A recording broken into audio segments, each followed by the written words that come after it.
Hey guys, welcome to another episode of Blockbusting. Happy New Year. Happy New Year. Happy New Year, everybody. This is a podcast where we love to hate the movies. Joining me today, Kelly McInerney. Hello. Host of her own movie podcast. Yeah. There you go. Keep those headphones on. Yeah. I am D-Weed. That's the one. Yeah, and then you guys get stoned and go watch movies. Is that right? Yeah. Cool. How long have you been having that for? Since April? Nice. Or March. whenever Beauty and the Beast came out. I figured April might have made sense for 420. It would have been perfect to start. We didn't think of that. We were too stoned to even be that clever. These things happen. Yeah. That's how weed works. Yeah. You forget things. You know what we're never going to forget is this week's in box office numbers. Because it starts off with Star Wars: The Last Jedi. Yeah. Coming at number one. Of course. Makes sense. $52.5 million earned this weekend. Total gross over $517,000 domestic. Third weekend. This isn't going anywhere. Nah, it was great. I liked it. I liked it a lot. Yeah. I think that all the criticism I've seen of it online makes no sense to me, especially after having seen it myself. Yeah. Well, most people I just see defending it, and I don't see people hating it. So I don't know. But I guess it's because it's different from the whole chemistry or like formula of the original Star Wars. I guess. I don't know. The biggest criticism that I saw somebody, and this wasn't even a criticism of the movie, this is a criticism of the people who hate the movie, Yeah. is they didn't like the first one, Force Awakens, because it was too derivative and it felt just like a retread of New Hope. Yeah. But they don't like Last Jedi because it's not derivative enough and feels like too much of a departure from not just Empire Strikes Back, but from the whole Everything. franchise as a whole. Yeah. But I think it takes it in a really good new direction. I saw it on Christmas. I have not been able to stop thinking about it since then. Yeah. So many great shots, so many great scenes, great characters. A little weird on the dialogue sometimes, but And some of it, there were some silly scenes, too. but I didn't mind those. Me neither, because it's Star Wars. There's gonna be some dumb scenes. Yeah. But the good outweighed the bad. I saw it at the El Capitan Theater. Which I hear is a great place to go see it. It's real fun. Yeah. I also accepts Movie Pass, so. Good to know. You Movie can- Pass, sponsor me in 2018, please. Yeah, I we know. both support it. Yeah. I have not seen a movie at the El Capitan. That's, for those of you not in LA, that's Disney's theater that they own on Hollywood Boulevard. I hear it is really cool. I've just never been inside. Yeah. I've only seen two. I've seen Hocus Pocus and that one. And they do like a little show beforehand. What do you mean? Like, for Star Wars, there's like a weird light show with like lasers and stuff. And then there's a girl that plays Rey. And she like holds up the lightsaber. And that's it. But it's that's really cool. cool. They show one of those giant things, you know. The AT-ATs? Yep. Yep. That was pretty cool. And they have like an organist guy. Oh, nice. That does- Very, very old Hollywood. I Yeah, like that. Yeah. This is a really boring box office, frankly, because it's almost the exact same as it was last week. Number 2 is Jumanji: Welcome to the Jungle, which Real good. Kelly saw, or you saw that today? I saw it yesterday. Okay. And it was well, I wanted to see The Greatest Showman, but the lines were too long, so I missed the showtime for that. So I was like, I'll see Jumanji, and it was like real good. Oh, I was good. I wasn't expecting it to be. It just like pulls at your heartstrings sometimes. Really? Yeah. Jumanji with The Rock and Kevin Hart and Jack Black pulls at your heartstrings. Yeah. Yeah. That's shocking. It's really good, man. It's just about you choose your life the way you want to be. And it's a good coming of age thing. Okay. You'll see. Hopefully you'll see it. Already sounds like a better coming of age story than Lady Bird, which is my pick for most overrated movie of the year. I agree. By far. Yes, I agree. Oh, thank you. It didn't make my top 10 because I feel like we did need it because we do need more female coming of age stories, but nothing was original about it. It was just like the same old stuff. Exactly. I think, honestly, a lot of the praise is being levied at that movie because it is female-driven on all fronts. Yeah. Female, Greta Gerwig, writer and director. Saoirse Ronan and Laurie Metcalf both do a great job in it. I'm not knocking their acting chops. They like I said, they both did a great job. But it's so boring and it's so stock. Yeah. And I don't see why it's getting praised to the degree that it is. No, well, because people love Greta Gerwig, and I don't get it. I don't get her. It's no My Girl, that's for sure. That's my favorite girl coming of age. My favorite coming of age, I don't think I've ever seen like a girl-centric coming of age, but mine's Adventureland. That's my high watermark for coming of age stories. It's okay. I don't know. Kristen Stewart or whatever. Kristen Stewart. I don't like her. Like, she always turns me off of a movie. for some reason. I get that. I understand. Yeah, Kristen Stewart. I mean, I saw Twilight. I get the de-hype around Kristen Stewart. She does. I like what she did in that movie, but I really like Jesse Eisenberg and Ryan Reynolds. Perfect scumbag in that movie. Yeah, he's great in everything. Not everything, but I like him being a douchebag. Van Wilder, that's a great movie. Never seen Van Wilder. Oh man, it's so good. He has a lot of good one-liners in it. Ryan Reynolds is a perfect one-liner guy. Yeah. Why do you think he works so well as Deadpool? He's a one-liner factory. Yeah. Even if he can't come up with them himself, he can spit them out, and they sound great. Yeah. Well, that's what Van Wilder is. It's just like Deadpool, but without superhero stuff. All right. That type of attitude. Man, I didn't know that Van Wilder got his face burned off. That's a real spoiler alert for me. Thank you, Kelly. Number 3, Pitch Perfect 3. Didn't see it. I didn't see it. I have no desire to see it. Me neither. I didn't like the first one, and I don't get that hype either. I don't know how acapella is still a genre that is so hyped as it is. I feel like the ship sailed after Glee hit season 3 and Pitch Perfect came out. The original Pitch Perfect, whenever that was, like 5 or 6 years ago. Well, I think people loved the first season of Glee. They're like, we're gonna just beat this to death. This idea, yeah, and they just keep doing it. And I guess people are buying tickets and everything because there's a third one. Yeah, but it's such a stark drop off between Star Wars, Jumanji, and those both real close. 1 and 2, only separated by a couple million. Pitch Perfect 3 hit 17 million, so it's a real big drop. Yeah. Greatest Showman. Number 4, which you did not get to see. I want to see it. 15.2 million. Okay. I have to ask you this. Why do you want to see The Greatest Showman? I just love Zac Efron. Oh, okay. That's why. All right, that's fair then. And I like Zendaya a little because just Spider-Man: Homecoming. I never saw Spider-Man: Homecoming. Oh, that's great in it though. It's a great coming of age story. Oh, okay. For sure. That's like my favorite movie of the year, I think. Spider-Man: Homecoming. Yeah. Spider-Man: Homecoming. I mean, if I had seen it, I'd be able to comment on it, but I just didn't get a chance. I'm not a superhero movie. Me neither. Person. But it's more than it's like a coming of age story and then a superhero movie. Like the director actually made the cast watch all John Hughes movies to prepare for their roles. All right, I like that. Yeah. That's a good move. Good job, director. Greatest Showman, like I said, number 4. Number 5, Ferdinand. No animated interest. Movie about a bull. No interest.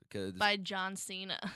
Wait, John Cena's the bull in Ferdinand? Yeah. John Cena, you had such a bright future ahead of you. Don't throw it away by voicing pacifist bulls. Ugh. That's some pacifist bullshit. I'll tell you what. Nailed it. Ayo. Number 6, Coco, which I would definitely like to go see. It's cute. I saw it. We did it for our podcast. Definitely one of my top 5 Pixar movies. Yeah. But I feel like they're also being like, hey, we can be diverse too. Here's our one diverse movie. Oh, no, that's exactly what it is. They had Brave to be like girl power. And then now they're like, hey, Latino power. Yeah. Latinx power. Coco, it looks good. It's probably going to win Best Animated Feature. I could see that. Yeah, it's good. And it's very bright, very colorful. Definitely seems like a movie to go see stoned to really heighten the experience. It was great. Number 7, the only new entry to the top 10, All the Money in the World. Okay, didn't see it, but I want to see it too. I want to see it. It's not doing that well at the box office, even though it broke into the top 10. It's about $5.5 million at a very wide release, which is probably not what they were hoping for. Well, I think they're kind of also bummed because they thought people might see it now because of Kevin Spacey. Because of the Kevin Spacey thing, yeah. And how they rushed to put Christopher Plummer. But I don't know. Well, also, because Christopher Plummer got nominated for Golden Globe for this. Yeah. So, it just goes show, look, fuck Kevin Spacey, put in a real 80-year-old person to play an 80-year-old person in a movie. Yeah. And you can see the results. Mm-hmm. It's going to be real good. I hear good things. I like Ridley Scott, but I don't know. I haven't seen it yet. We'll see one of these days. Yeah. Number 8, Darkest Hour. I also want to see that one. I am totally blanking on what movie that is. It's with Gary Oldman playing Winston Churchill. Yep, the Winston. I remember seeing a trailer for that when I saw Dunkirk. And Yeah. I was like, this seems very on the nose. That's what I was like, oh, I guess Gary Oldman's going to try and be nominated for an Oscar this year. And he did. Yep. Or he probably will get nominated for an Oscar. He hasn't won one yet, has he? I don't think so. I don't think so either. He should. I saw Leon, the Professional, earlier this year, and it blows my mind that he did not get nominated for an Oscar for that. I thought he did. Or he might have been nominated for Best Support. Oh, no, Natalie Portman was nominated for Golden Globe, I think, for that. I'm not positive. Let's look it up. That's the beauty of having internet access here in the Comedy Store basement studio. Yeah. Leon the Professional. Because, and Gary Oldman's one of those actors who just has been around for so long, it blows my mind that he has not gotten an Oscar by now. I know. And he's a chameleon, you know? He could play a good guy and you'll believe him as a good guy like in Batman, or a terrible person like in Leon, and you'll believe him as that. Yeah. He's exactly. great. I love Gary him. Oldman. You ever won an Oscar, buddy? Doesn't look like it. Awards and nominations list. And he's got a whole Wikipedia page that lists of awards and nominations received by Gary Oldman, and no wins. He got nominated for one time, Tinker Tailor Soldier Spy in 2012. Jeez, not even like Sid and Nancy or something? Nope. Dang. Nothing. Wow. It's a real shame. One day, Gary Oldman. Not this year, I don't think. I don't think you're going to win as Winston. He might. I'm trying to think of who else is in the Best Actor field this year. James Franco. Yeah, he's going to get nominated for sure. He's going to win Best Actor in a Comedy. Golden Globe. For sure, yeah. Timothy Chalamet is probably going to get nominated. I don't know if he'll be nominated for Best Supporting or Best Actor. I haven't seen Call Me by Your Name, but he's the lead in that, isn't he? Him and Army are. They both, kind of they split the time. I guess he is the main. We follow his story. I just saw that like last week too. It's okay. Who else? There's a bunch. I'm blanking on them. I'm blanking on them too. I can't really think. Because I know the only other actor that I think is a lock is Willem Dafoe, but that's going to be supporting for Florida Project. Oh, yeah. And he's probably going to win that. He should. He's another one of those guys. Willem Dafoe, get your Oscar already, buddy. I know. You earned it. He's so good. I even loved him in Spider-Man as Harry Osborn. He's so good as Harry Osborn. Yeah. And James, they're going to be nominated in co-categories. Yeah. Yeah. If James Franco wins Best Actor, though, over Gary Oldman. Oh, God. I mean, don't know. I'll be so happy. I loved The Disaster Artist, but I'm just rooting for Gary. I just love James Franco. Come on, Gary. Number 9, a movie that nobody is seeing and continues to not see. Downsizing. Oh, yeah. Alexander Payne's Misfire about shrinking people. Nope. It's getting another token nomination for Hong Chow, because Hollywood is like, hey, we like Asian chicks. Let's nominate her for Best Supporting Actor. Oh, well, that's good. Good for her. Yeah. But I haven't seen it. I have no desire to see it. Me neither. My friend saw it with her dad and said it was terrible. So that just, proves not to see it. Yeah, don't go see it. If your friend's dad doesn't like it, then you're probably not going to like it. Yeah. That's a good barometer. Closing out the top 10, Father Figures. A movie that has been sitting on a shelf for like a year and finally got released. And should it have been? No. Probably not. I call it, hey, what's the one thing straight white males hasn't done yet? A Mamma Mia. Let's do that. Terry Bradshaw is in that movie playing himself. That enough is a disaster, I think. I'm speechless. Yeah, I just don't know how this movie exists. I for sure would see Downsizing versus that, though. Just like I would rather see Downsizing. I'd rather see Ferdinand than either of those movies. Yeah, I would too. Ferdinand, at least you got John Cena. And animated movies. Yeah. Animated movies are fun. Animated movies are so much fun. Yeah. Movie news this week kind of lacks because of, I would assume, the holidays and awards nominations have already come out for a little bit. But the biggest news, at least for definitely for Star Wars fans, is the new Han Solo movie. This is coming to us courtesy of Variety. Solo locks in key Star Wars veteran composer John Williams will write the new theme. Not surprising. Yeah, he hasn't been involved because they had Michael Giacchino take over. Oh, really? Good old J.J. Abrams collaborator. Wait, so John Williams hasn't been doing the music for he didn't do it for Last Jedi? No, I don't think so. Doesn't look like it. Dang, I didn't know that. Let's look it up right now. Yeah, because I know Michael Giacchino did it for Force Awakens? Force Awakens and Rogue One. And music composed by John Williams. So I guess this is just new. Why is this news? I don't This know. seems like, man, I feel tricked. I think this is. I shouldn't have picked this as a news story. I immediately regret this. Hey, now I learned that Rogue One and Force Awakens wasn't done by him. I didn't know that. Yeah, well, there you go. Yeah, now you know. News to me. It's gonna be. I'm very excited for Solo. Yeah. Are you a Star Wars person? Yeah, I love Han Solo too. He was like one of my first loves when I was a little kid. So yeah, I'm not like a diehard Star Wars fan, but I love it and I like know most of the things. Yeah, that's how I am too. Yeah. I'm not like going to go camp out in a Chewbacca outfit to go get tickets. Yeah. But I will go see every Star Wars movie in theaters. I think I have seen every Star Wars movie in theaters, even as a kid, because my dad took me to see the re-releases. That's when I first fell in love with Star Wars. Me too. Yeah. Aw, Star Wars. I think, I'm really excited. I'm gonna be, of course, super pumped to see Lando played by Donald Glover. Yeah, I'm stoked for that. He's gonna be great. Yeah. But I guess I don't know. This is barely news. John Williams is doing a thing. Yeah. I'm curious about the he's like an unknown playing Han Solo, right? Right. The last thing he was in, Alden Ehrenreich, was most known for Hail Caesar, that Coen Brothers movie that was apparently pretty bad. Didn't see it. Well, I didn't see it. I did see that one great scene with him and Ray Fiennes where he's saying a line over and over again, and he's got this thick Southern accent, and he can't say, would it it were so simple. Oh. And he's trying to do a British accent, and he can't do it right. Very goofy. I have a feeling that this new the new Han Solo is going to be, I don't know, because Phil Lord and Chris Miller were directing it, and I thought, oh, this is going to be goofy as fuck. That's the Lego people, right? Mm-hmm. Yeah. But then Ron Howard took over, and the first stills they've shown from it look really dark. I don't know. I like goofy Star Wars. Yeah. I think Last Jedi does it well. I think Force Awakens did it well. A little BB-8 giving the thumbs up with a lighter. That was great. Beautiful. Yeah.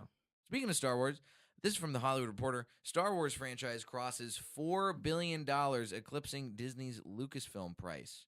So, Last Jedi, in addition to hitting $500 million domestic, it crossed $1 billion worldwide. Dang. Very impressive feat. Now, they officially have recouped on their investment with buying Lucasfilm. So good job, guys. Yeah. Good job, Disney. Good job. Although I've got to say, I'm not a big fan of Disney's business practices with the Fox stuff this week. What did they do? Well, they bought. So you heard they bought 21st Century Fox. Oh no, I didn't. Oh, you didn't hear about this? Oh, now that's some news. Let's see if I can pull up that story about that. We covered it a little bit last week, but there is something new that we'll look up. So there is the past couple weeks, Disney bought 21st Century Fox assets. Mm-hmm. So that's Deadpool and X-Men and a whole bunch of other stuff. All their animated franchises like Family Guy and The Simpsons. Oh, wow. All going to be in Disney's stable now. They're like monopolizing all the superheroes kind of too, huh? Yeah, kind of. And here's a story. This is one from Deadline. This is very relevant, I guess, even though it's a little old. Congressional Democrats call for Disney Fox hearings amid antitrust concerns. So the big problem here is that people in Congress are afraid that this might violate antitrust laws because it's creating too big of a monopoly. Yeah. It's taking too much of the time. Mm-hmm. It's already going to harm what could happen at the box office. Oh. Who knows? Yeah. I could see that. Disney's shady, man. I don't know. I don't trust all of Disney. No, why not? I don't know. Well, I went to Disney for the holidays, and it's just, I don't know. Everything's so expensive, but people still love it. It's the happiest place on earth. But I'm just like, am I missing something? Because everything's so expensive. The movies are fine, but I've never been like, the last like Disney movie I loved. If Star Wars counts, then never. But let's not even count Star Wars. What's the last pure Disney movie that you loved? Oh man, I don't know. Probably like Lion King was like, that's my favorite That's your one. high watermark. Yeah, I did like I enjoyed Sky High. That just didn't come close to the level of Lion King. Yeah, the rest of them are like Toy Story and stuff, but every time I see a Disney movie, I'm always just underwhelmed lately. Like Moana, Everybody loved Moana. I think something's wrong with me because I did not like Moana. I never saw Moana. Yeah, what was the big deal with Moana? I don't know. It was about family, and I couldn't get it. Man, I liked Hawaiian Disney better when it was called Lilo and Stitch. That was great. That's a classic. That's a great one. Lilo and Stitch and Emperor's New Groove. Super underrated Disney movies. Yeah. I don't know why they don't have a bigger following. Me neither. So great. Yeah, I never really got into Emperor's New Groove, but I like David Spade, so that's why I'm with you there. You gotta get into Emperor's New Groove. Though. Yeah. It's so good. Is it? Oh yeah. Okay. It's so good. I will speak up for Emperor's New Groove all day. Okay. It's a classic, and it also has it feels like a Disney like a roller coaster built in that Disney didn't capitalize on. Shame on you, Disney. You have time. Yeah. Closing out stories. This is coming to us from Vanity Fair. Highest grossing actors and actresses of 2017. Gal Gadot, I don't know. Gadot? Hey, boy. Hey, here we go. But she's the highest grossing actress of 2017. Good for her. Officially, having raked in $1.4 billion in movie tickets worldwide for playing Wonder Woman twice. Dang. Good job. Good job, gal. And then Vin Diesel. Highest grossing actor of 2018 or 2017. What did he just did the Fast and the Furious. What else did he do? He also did XXX, The Return of Xander Cage. Oh, that came out. Yeah. Oh god. You don't remember The Return of Xander Cage? No. I did not realize that had been so popular. Me neither. Apparently it was a huge hit overseas. Sheesh. And he just beat out Dwayne The Rock Johnson. Dang. My vote for stealth best actor of 2017. Yeah, he did a lot. He did. He did a lot. And he did it well. I'm not a huge Rock fan. What turned me on The Rock was Fate of the Furious. Really? Yeah.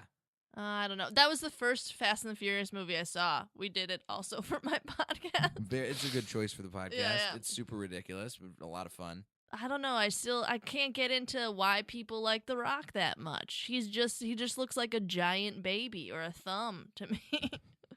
I mean, he does, but he's a thumb with sweet tattoos. Yeah. And charm. Yeah, he grew on me with Jumanji because I get he's a movie star, you know? That's what he is. He's just an action hero now, and I get why people just want to like have fun at the movies and watch The Rock do dumb stuff. So I get it. Do you love Zac Efron and you feel weird about The Rock? What'd you think of Baywatch? I can't say anything. Baywatch. It sucked. Not enough bathing suit scenes. You're on a beach, you know, like you just want to see Zac Efron in a bathing suit. I get it. And also, it just wasn't funny as the trailers and everything. There was just so much opportunity to be silly, like 21 Jump Street and everything. Yeah, and it stunk. I think that 21 Jump Street set people's expectations for any of those remakes in kind of a weird place. It set them too high because 21 Jump Street was such a surprise that every other movie, because they did what, Baywatch and Chips this year. Oh yeah, yeah.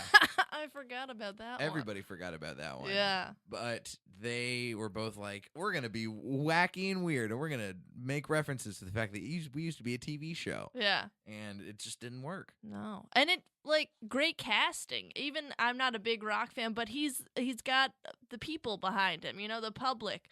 Why didn't it do? I just was baffled by why it stunk. That's it. It's such a shame. But The Rock will redeem when he runs for president in 2010. Yeah. The Rock versus John Cena. He's going to win if he runs for president. Oh, for sure. The Rock is going to run for president, and then they're going to make a biopic about him, and he will play himself in the movie. For sure. Yep. Guarantee it. Yep. And then he'll be the highest grossing. Actually, no, they'll get Vin Diesel to play him, and then they'll keep the feud alive. Yeah.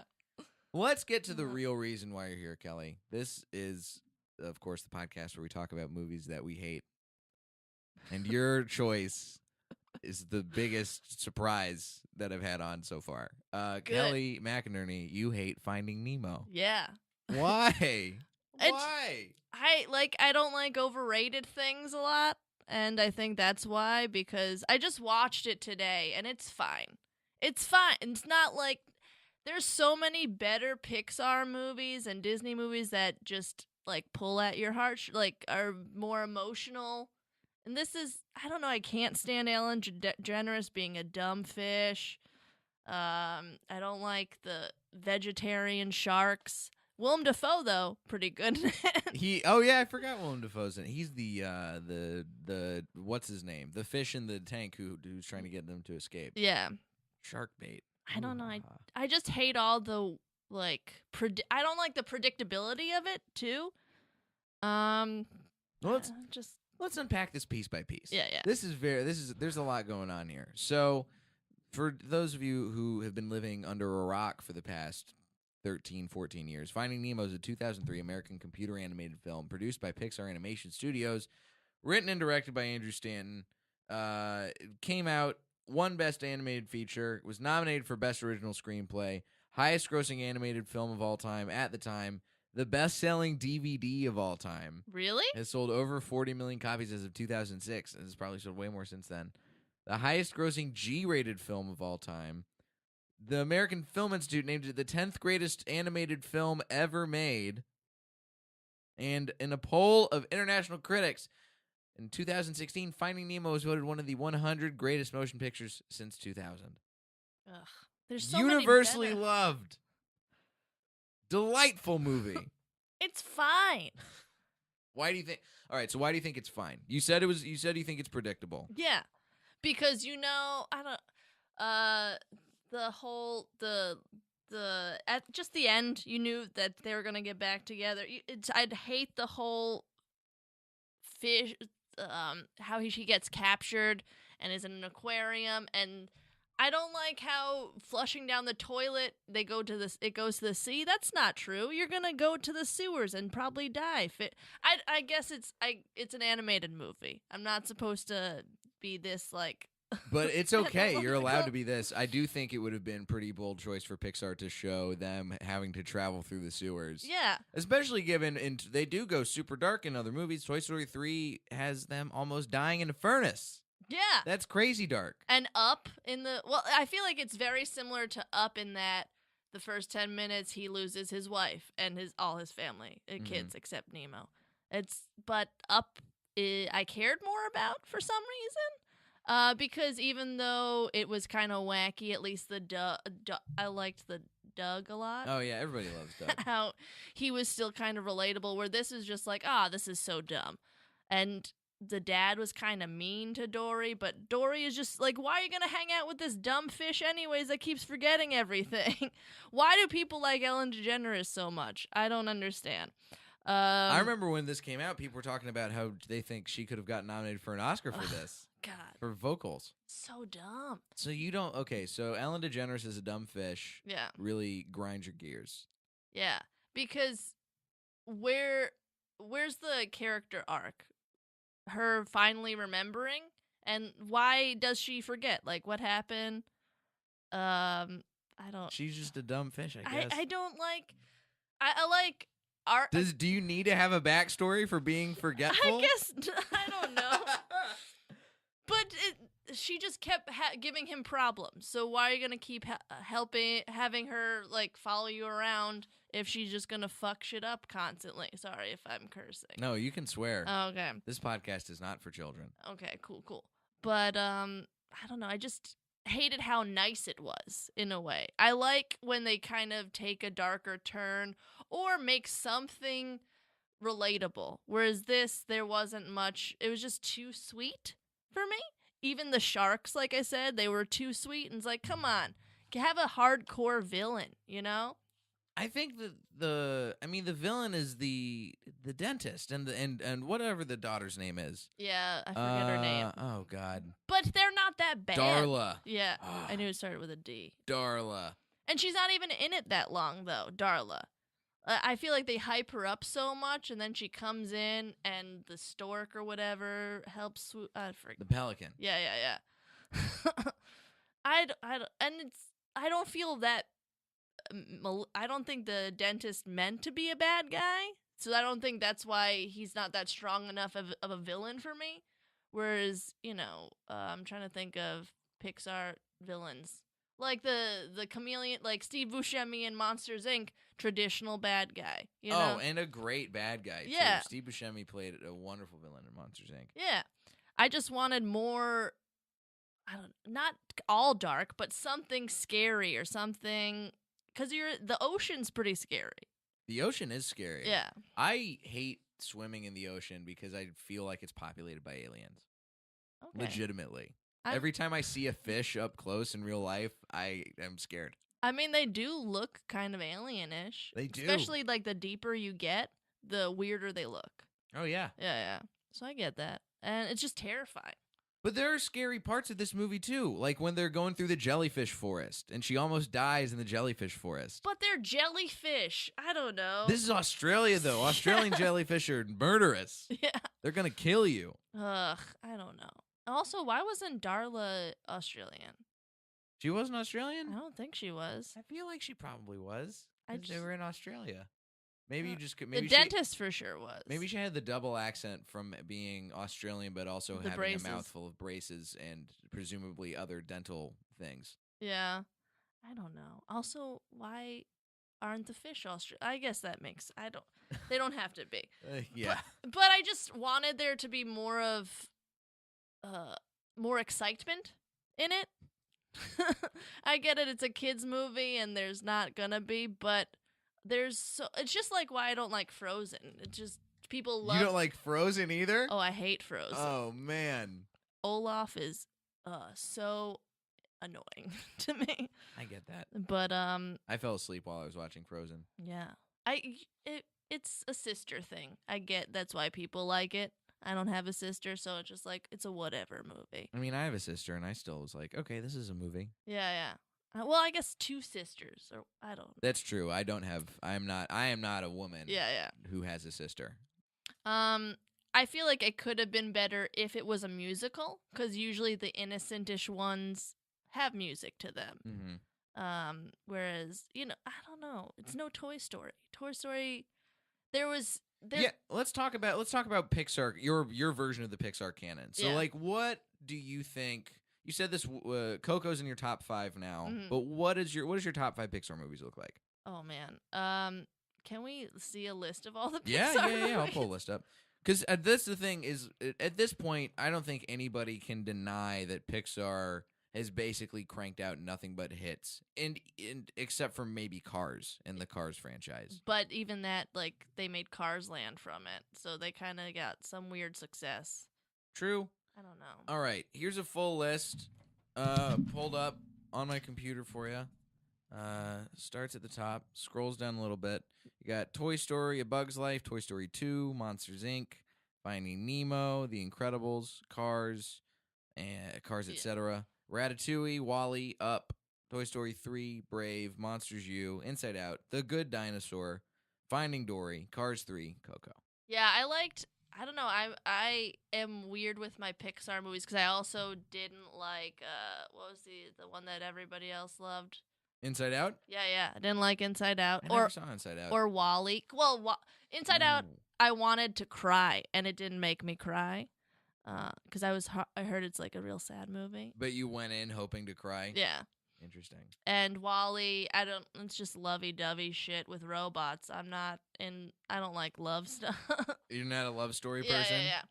I like Monsters, Inc. because it's just, you could achieve, I like ones with metaphors, like you could achieve your dreams, you could do anything, even if you're, because Mike, he couldn't, at the end, they're trying to do some type of competition, and he's little, and right, yeah. But then they figure out it's easier to get power from laughter instead of from scares, and so Mike is like the king of that now. Yeah.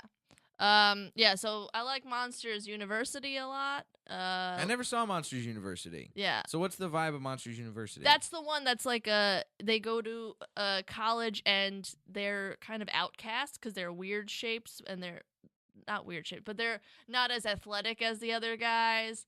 And they have some type of physical competition at the end that Mike fails at, but they're like, you could still do whatever you want to do in life. It doesn't matter. If you can't do one thing that somebody else can't do, you could do whatever. Like, if you want to do something, you could do it. Does that make sense? I think so. So what it sounds... So this is my armchair analysis here. So, first of all, important to note is that Wall-E and Finding Nemo both have the same director. They're both directed by Andrew Stanton. Okay. Didn't like either of those. I don't like that guy, I guess. You don't like... Well, it's not that you don't like that guy, but maybe it's that you don't like the kinds of themes that he has in his movies. So Wall-E, I think Wall-E is probably, for me, the top Pixar movie. And I haven't seen Inside Out. I hear Inside Out's great. But it probably goes like Wall-E up Toy Story 3 for me. Yeah, I liked all the Toy Stories are pretty great. And The Incredibles also really, really great. Yeah. Super excited for The Incredibles too. Mm-hmm. But Wall-E, so you don't like it because it's very lovey-dovey. Mm-hmm. And it's got it's a robot romance. Yeah. I do like the whole idea of people, like the future of people becoming like that, because it's probably true. You know, how they're all just sedentary, just sitting down. Mm-hmm. But that's kind of scary and kind of a downer. Yeah. Yeah. And then you don't like Finding Nemo because this is my, again, you feel free to correct me, okay. of course.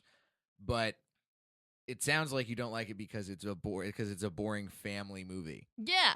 And it usually there's adult humor hidden in the story. Yep. Whereas Finding Nemo, there's really not much. You know, Toy Story has it. Even Up and everything has it. But Coco has it a lot. But there's nothing fun. It's just like too innocent for me. And I like kids' movies a lot. Like I said, I love Sky High for some reason. But it's so weird that you like Sky High more than Finding Nemo. That blows my mind. It's coming of age type stuff really gets to me, even if it's some dumb thing with Kurt Russell being your dad. I don't know. But yeah, it was too innocent and like too okay, it's a cute movie. That's it. But I also don't like it because it was a fine, cute movie, but people just really amped it up to be like such an amazing film. Yeah, let's talk about the hype. Yeah. So this movie, again, like I said at the very beginning of when we started talking about this, a litany of just nothing but praise for the movie. Yeah. And like there's way better, like you even said Wall-E or whatever is your favorite movie, a Pixar movie. Mm-hmm. There's so many other good ones. Why is this one so good? Because I don't get it. Am I missing something? I think it sounds like you are missing something. Because here's what I like about Finding Nemo. What I liked about Finding Nemo, I think that even though I guess the story's predictable, mm-hmm. but at the end of the day, what Pixar movie doesn't have a predictable story? Yeah. Every Pixar movie has a happy ending because it's a Disney movie at the end of the day, and all Disney movies have happy endings. Yeah. I don't think I've ever seen a Disney movie that doesn't have a happy ending. No, me and neither. I'm a guy who doesn't mind a movie with a weird ending or a sad ending. I loved one of my favorite movies this year was Good Time. Good Time ends on a super bleak note. Same with It Comes at Night. Very bleak movie. I've never seen either of those, but I've heard they're both great. Yeah, I've heard Good Time is good. Good Time is extremely good. Yeah. If you don't like Kristen Stewart or Robert Pattinson, this will turn you on Robert Pattinson at least. I like Robert Pattinson a little bit. You'll like him even more after this. Cool. I've never really been sold on Robert Pattinson, but this changed my mind completely. He's cool. so good in it. But again, ends on a bleak note. Mm-hmm. Not to spoil anything, but Finding Nemo, predictable story, but I think the script was really good. I think all the characters were very interesting to watch. I think that the writing was funny. It was good dialogue and really snappy. I think the characters themselves were voiced well. I think that I don't know why you don't like Ellen DeGeneres' Dory, other than maybe it's just you don't like her character. I think so. And also, I didn't think the dialogue was snappy. I think it was just... I know they're all supposed to be predictable, all supposed to have a happy ending, but I didn't find myself laughing or anything about it. There was no funny... It just was just following the format of a nice, sweet story. There was no weird character that, like, you were like, okay, why is he here? He's wacky, I'm gonna laugh at him. I guess that's supposed to be Dory, but she just annoyed the shit out of me. But there's also, like, Crush the Turtle. Surfer Dude Turtle. Great choice. But he wasn't in it enough. I feel the ones that had potential were only in it a little bit. Also the people in the fish tank. All the fish in the fish tank are weird and goofy. I don't know. Willem Dafoe's like a grizzled war vet fish with a scar. He's the only one I liked because it was very weird to see Willem Dafoe in a Pixar Disney movie, but it also worked. It did work. Yeah. I completely forgot until you mentioned it that Willem Dafoe was the scarred fish. A Moorish idolfish living in an aquarium in a dentist clinic and the leader of the tank gang. That's what Wikipedia says. Yeah, and I think that the dynamic between Marlin and Dory is really good too. I like it's a classic dynamic. I'm not saying they broke new ground with it. Mm-hmm. It's super odd coupley where it's like, oh, he's super straight laced and she's really wacky and goofy. Yeah. And she just forgets everything all the time and he's just trying to find his son. It's not new, but it's done well. I feel like what I like about Pixar movies are the supporting characters. I'm trying to think of why I picked like Up and Toy Story, and I always liked the supporting cast, like the wacky people, and I feel like they were just kind of dull for me. It just wasn't. I don't know. I keep saying the same stuff. I'm sorry, but I didn't like the Marlon and Dory's relationship because I felt like he was annoyed by her too much, but then like they ended up together, but they're not. There was no romantic stuff, which makes sense Because it's fish. Yeah, It would be weird if they shoehorned romance into a fish story. I know. But I would definitely not like this movie if there was like weird fish romance going on the whole time. well, they do animated like animal romances sometimes. Oh, yeah, I mean, I know. I mean, I like I said, I love Wall-E, and that's about robot romance. This is about a robot who falls in love. Yeah. But yeah, it felt that. I think that if they had, there are several elements to this movie that I see your critiques, Mhm. and I definitely agree with you on a couple of things. I do think it's a very predictable story for sure. But I know they should be, but there should be some random. I just wanted to laugh more. So what do you think Or- this movie could have done? What do you think Finding Nemo could have done differently to make you like it more? I guess you could have added more of the supported, like the turtle, or even the teacher was pretty funny. Yeah, the teacher's funny. But I didn't laugh at it. Like I was waiting for him to do more stuff, and then he just kind of left. I don't know. I just didn't like Dory. She just annoys the shit out of me. Man. Yeah, just I always and more adult stuff. Not saying you have to be super dirty, but there's always like Mr. Potato Head in Toy Story, just that guy. I think the most adult they get in this movie is when they talk about going to touch a butt.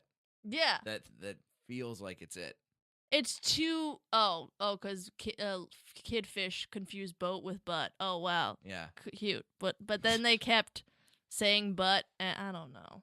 The parents would have corrected them. I guess not. But I just wanted more to it because of the hype, because everybody loved it so much. I was expecting they kind of put it on a pedestal, and I watched it. And I'm like, okay, it's not. Did you not see it in theaters? No. Okay. Yeah. That might be part of it too. Yeah. I feel like this is definitely a movie that should have been seen in theaters because, and not even for any of the stuff that we're already talking about, just from like a visual standpoint too. I mean, Pixar already is pretty well known for making gorgeous movies. Yeah. I think that this movie is really, really high bar for what Pixar has been able to do. The colors are really bright. The scenes are painted very nicely with, you get a lot of variety in the ocean. Surprise, surprise. Yeah. It's not just vast blue. There's a lot, got a lot of colorful characters and stuff is going, and everything's very visually interesting to look at, which is nice. I think that's one of, honestly, that's through the whole of Pixar making movies, I think one of their strongest things, which is weird to say because it's animated, but cinematography. Yeah. I think that they always find ways to make characters look a certain way or environments look a certain way that enhances the experience of the movie. Mm-hmm. I think Wall-E does a great job with this. I think that The Incredibles does a great job with this. I think Finding Nemo does too, because but it's also, man, now that I'm talking about it more, it is super low stakes. You're right, it is very low stakes. Like the jellyfish, that's not probably the most dangerous part of the movie besides the sharks. And the sharks, it's like, and everything obviously gets darker, color-wise. But the jellyfish, that's it's bright pink. Yeah, and it should be scary. The ocean should be scary, you know? Also, I realized I didn't connect with these characters as much as I would with other Pixar movies for some reason. So, yeah, why is that? What? I don't know. They didn't do anything. Like, I get it. The dad is crazy, like OCD or whatever, because he lost his family. But I don't know. I like the idea of a father-son relationship because there's not many of that in. That's what I like about Pixar, how they have put together family relationships you don't see as often, like father and son. I don't know if Big Hero 6 is Pixar. It's not, but Big Hero 6 is very good. I love Big Hero 6. Yeah, with the whole like brother thing. But I just felt like I could have cared more about them, where it was too light, where I didn't care as much. I think they could have went harder and more emotional. Had some more emotional stakes. I don't know why I didn't care. It could have been their voices, because he's just what's his face? Alfred Brooks. He's just that guy that is just OCD kind of like. But they could have the reunion. I didn't even know it ended because I was cleaning my room. That's how much you checked out of this movie? You were already like, I'm done. I'm gonna. Yeah, because I was expecting it to be huge, and it was just like, oh, Nemo. You lost your. It was a crazy epic. He was in a fish tank, dude. You know, he was way out of the water. He was so far out of the water. He was in a different kind of water. Yeah. I don't know. I feel like it could have been. Maybe the music could have been better, because a lot of times that really sets the tone for like feeling things in movies. But I don't know, I just couldn't connect them. And it's not because they're fish, because I love Doug. I love Doug. Even the robot in Big Hero 6 is great. Baymax. Yeah. He's great. Let's go back. I want to talk more about hype and hype coming around movies. So this came out in 2003. When did you see it for the first time? Probably like when it came out on DVD. It wasn't. So you're one of these hot DVD purchasers. I didn't buy it. No. Well, somebody did. Yeah. But so you saw it on DVD, and why did you see it? What was like the pitch that was made to you about why you should see Finding Nemo? Oh, because everybody loved it. That's why. And it's like, oh my God, it was nominated for Best Picture, then won it. So I had to see why people loved it so much. And then I saw it and was like, it's fine. It's whatever. How did you feel watching it? Did you feel like betrayed? Did you feel like I just don't get it? Kind of, I don't get it. I didn't get angry about it, because there's a lot of times you see a movie and it's too much hype and you're like, okay. But I was just like Moana. I'm like, am I missing something? Why do they love? Because people don't love fish that much either. It wasn't the fish thing. Yeah, it's definitely not the fish thing. I don't know anybody who went and saw this because they're like, oh, finally, a movie about fish. Yeah. I've been waiting for this my whole life. I don't know why I couldn't like connect with it, because I do love family, and animated movies are fun to watch. But I just felt disappointed, and I don't know. I feel like people. I do feel like a lot of times with animated movies, or just with a lot of movies, if people put it too much on a pedestal, that's what makes me hate it. Just like Finding Nemo and like WALL-E and all that, Frozen, because I just don't get why people like it, and it just frustrates me that I don't. I think it's also, as far as like putting stuff on a pedestal goes, right now, thanks to social media, and there's a whole huge culture of people putting different movies on pedestals, and you can always see everybody's pedestals because they're broadcasting them out. Yeah. But this came out in sort of the age of before that. So, like, how old were you when Finding Nemo came out? 2003? Yeah. 15? Okay. Yeah. Yeah, I would have been 13. So there's none of that is really there. So this is like, oh, you're in high school, you're gonna go see this movie. But your friends had seen it and they all recommended it to you, and yeah, and it's one of those things where they would get like folders or whatever and be like, oh my God, Finding Nemo is so cute. And as a girl, I think that's why they liked it too, because they love cutesy stuff. That's a very good point. Yeah. I didn't even think about that. Yeah. And I am kind of a tomboy if I think about it. So I think that could be why I didn't like it either. Maybe. Because I was like, I don't need this cutesy shit. Like, also, it wasn't that cute. I don't know. That's how I feel about it. I like your critiques. These are, I think, valid. These are Okay. probably, I've never heard, I mean, like I said when I booked you, I've never heard anybody say that they didn't like Finding Nemo, and now I kind of get it. Yeah. I mean, my opinion has not changed. I still like it, but I also, I think that there have been times when Pixar's done it better. Yeah, I expected more, especially because all the things you listed, like it's a top 10 animated movies. Mm-hmm. There's so many better animated movies. That's what I'm saying. Like, I do love There are cute, a lot of better animated movies. I love cute shit. This wasn't that cute. It was, okay, they do look pretty, and like, I do agree visually, but they could have been cuter, or they could have, I don't know, cared more. I don't know. I just wanted the relationship to be more heartfelt. I wanted to cry, probably, because Pixar movies, they always usually bring the feels, and this was just, it's just an innocent movie, especially because it's a father trying to look for his son. That's pretty crazy, especially getting lost because this human being just grabbed your son in front of your face. Oh, yeah. Oh, that's pretty terrifying. Dramatic. That's yeah. super dramatic. He should have some definite PTSD about that, given that his wife, his fish wife. Yeah. His fish wife died. Yeah.